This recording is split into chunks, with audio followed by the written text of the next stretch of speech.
humanity is facing a dilemma. The so-called corona crisis has changed much of the world in 2020, and not exactly for the better. A return to the old normality, as many people would like to see, is definitely no longer possible. And the so-called new normality scares many people, and rightly so. The question is whether there might be another future possible rather than the so-called new normality. Perhaps we can succeed not simply in together overcoming this crisis, but also use it as a real chance for each and every person in the world.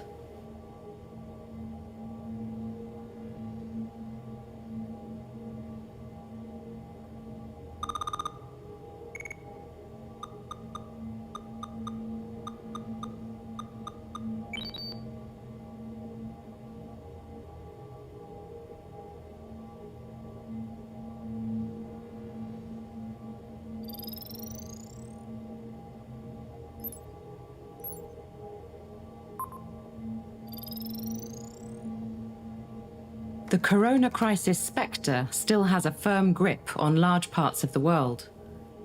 While some are still afraid of an infection with a killer virus called SARS-CoV-2, others fear mandatory vaccination programs and the loss of all their basic human rights. Consequently, for months, people have been arguing both about the proportionality of the measures taken to prevent infections, including lockdowns and social distancing rules, and also about the validity of statistics and controversial laboratory tests. People are infuriated with each other, and even after months, there still seems to be no sign of the situation easing. However, all sides certainly agree on one thing: things cannot go on like this. How does humanity manage to get out of this so-called pandemic, this crisis? Must we continue to imprison one another and hope that the COVID vaccine will cause as few adverse effects as possible? Must many more people be tested for SARS-CoV-2? Must many more studies be analysed and numbers and statistics evaluated? Or should we perhaps take a step back and look at the foundation of this whole so-called pandemic? The measures implemented to prevent infections and all reporting on these are based on risk assessment, statistics and tests. And what are these based on? On alleged viral evidence, that is, on scientific papers claiming to have proven the existence of a new dangerous pathogen. Despite many critical voices regarding corona from the fields of virology, epidemiology, infectious diseases and immunology, very few seem to be looking at the scientific foundation of the whole crisis. Scientists the world over seem only to be arguing about case numbers and opinions. The question arises as to why all these critical scientists doubt the benefit of the measures to prevent infections and criticize tests and statistics. But when it comes to the evidence for the virus itself, they seem to take for granted that the existence of the virus has been proven in a flawless, serious and scientific manner. Why? Why is everyone so sure about this? In the corona crisis, we have witnessed so many unscientific methods, contradictions, and boundless exaggerations. So why is it that the scientific foundation of it all is assumed to have been proven beyond a doubt? Is it because the virologists worldwide have reviewed the publications of their Chinese colleagues, as would be their duty as serious scientists? Or on the contrary, is it because they have never verified these publications and they just assume, as everyone does, that the proof of the existence of the virus has been provided? One of the virologists known for having reviewed these scientific papers is the German virologist Dr. Stefan Lanke. From the beginning, Dr. Lanke has publicly questioned the evidence for the existence of SARS-CoV-2. But how exactly does he explain his doubts about the validity of the publications? Der Zweifel ist dadurch begründet, dass in diesen Publikationen, wenn man sie liest, ein Virus. My doubts are justified by the fact that these publications don't show the evidence for a virus or a genome by which the virus could be defined. Nachgewiesen. Nowhere in the publications has the viral genome been evidenced. Nowhere has its length been determined. Instead, a conceptual construct of the alleged genetic strand of a virus is created. In order to do this, samples are taken from sick people, and from these are extracted short genetic fragments. Or genetic material is generated in a laboratory through the process of letting cells die in test tubes. These short pieces are then used to theoretically assemble a viral genome strand on the basis of a predefined model. A complete real genome of a virus never appears in the scientific literature, not even for a single one. It would be very easy to demonstrate the presence of such a nucleic acid if it were actually there. The strands of genetic material are called nucleic acids. Detecting their presence and determining their length would be quite simple. The required standard techniques have been available for many decades. However, they are never employed in virology.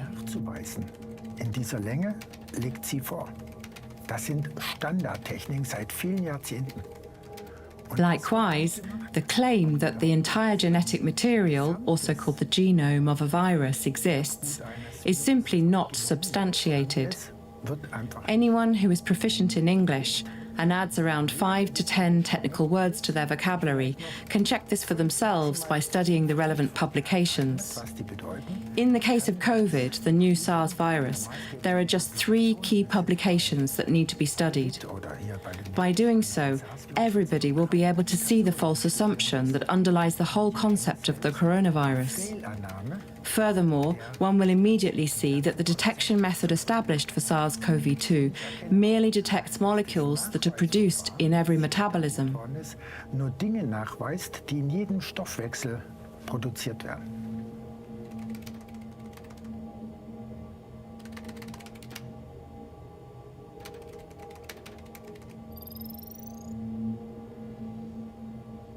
These are the 3 seminal publications on SARS-CoV-2.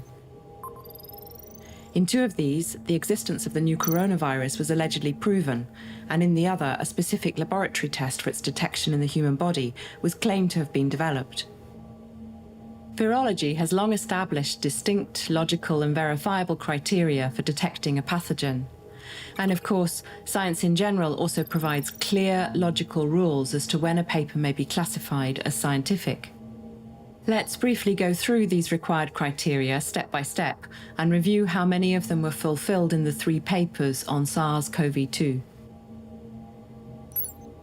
First, do the 3 publications fulfill the basic formal requirements for a scientific paper? Yes, all 3 of them fulfill the requirements. Second, were the papers peer-reviewed by independent experts before publication? No, this only happened for 2 of the papers. One paper, in which the German virologist Christian Drosten was involved, was published without peer review. Third, were there thorough investigations of other possible causes of the respiratory diseases? No, other possible non-viral causes were not taken into account. Fourth, was a pathogen isolated? No, indeed this would have been one of the most important steps in proving its existence. One paper claims isolation, but nothing was ever done that could remotely be considered as the isolation of a pathogen. Fifth, was a pathogen biochemically characterized? No, how could it be without prior isolation? Sixth, was it possible to determine a pathogen as the cause of the respiratory diseases? No, without prior isolation, this is also impossible. Seventh, is there evidence for the transmissibility of the disease? No. Transmissibility is based only on superficial appearance and unreliable laboratory tests. Eighth, is there evidence that COVID-19 is a distinct, specific disease? No. COVID-19 is nothing more than a mixture of long-known symptoms and entire clinical pictures that can have a wide variety of causes. Ninth, has the claimed viral genome ever been detected in nature, in humans, animals, or plants? No. As Dr. Lanke has already mentioned, the genome of SARS-CoV-2 is nothing more than a computer-generated theoretical construct consisting of endogenous components and fictitious segments that have been generated by means of software programs. 10. Is there a validated, reliable, specific detection method for the suspected pathogen that is suitable for diagnostic purposes? No. The polymerase chain reaction, or PCR for short, is a molecular biology method that has been completely misused for the diagnosis of viruses for years. And 11. Was every procedure, every method, every laboratory result, and every conclusion substantiated with valid control experiments and control groups? No, there was not a single proper control in all 3 papers.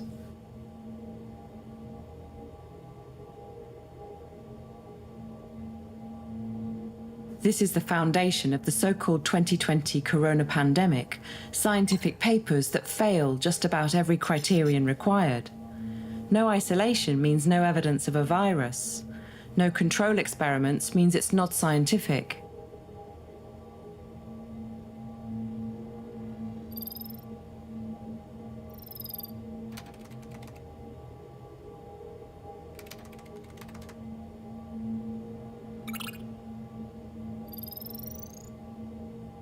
If the corona crisis is to be brought to an end, the question of proof regarding SARS-CoV-2 must at last be openly posed.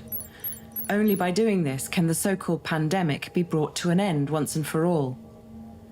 This does not mean that respiratory diseases will cease to exist, but it does mean that we will stop falsely attributing all illnesses to one and the same allegedly contagious cause. Consequently, people with these illnesses will no longer get the incorrect treatment.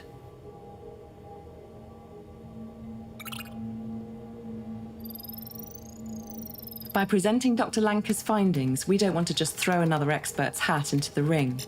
God knows that there are enough so-called corona experts out there already. With Dr. Lanka's assistance, we want to completely take apart the alleged evidence for SARS-CoV-2 and subject it to scientific scrutiny. Hence, this project is not about opinions, but only about what is scientifically proven, logical, comprehensible, and verifiable by anyone. We will not simply state something, but prove what we say. In doing this, we will demonstrate how you can verify all of our statements for yourself. So don't simply consume this project, and above all, don't believe a word we say, be critical and question our statements. Only this is scientific, and this is the core of our project. This is the Immanuel project. Our common goal should not only be to overcome the corona crisis, but above all to work together to ensure that nothing like this can ever happen again. In order to achieve the same, it is not sufficient to depend unquestioningly on so-called experts. Everyone has to find out for themselves and take responsibility. Then this global crisis can be transformed into a real opportunity for all of us.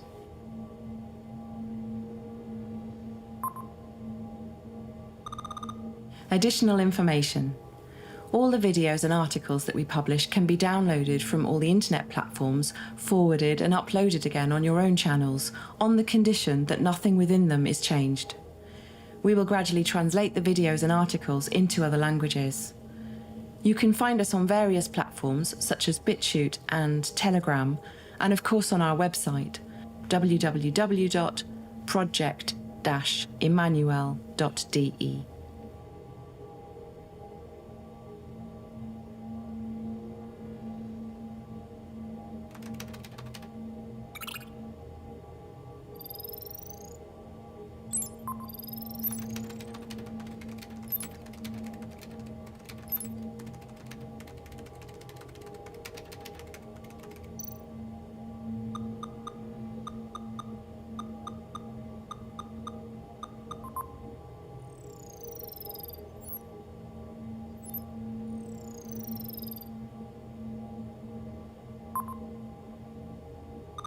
Appeal.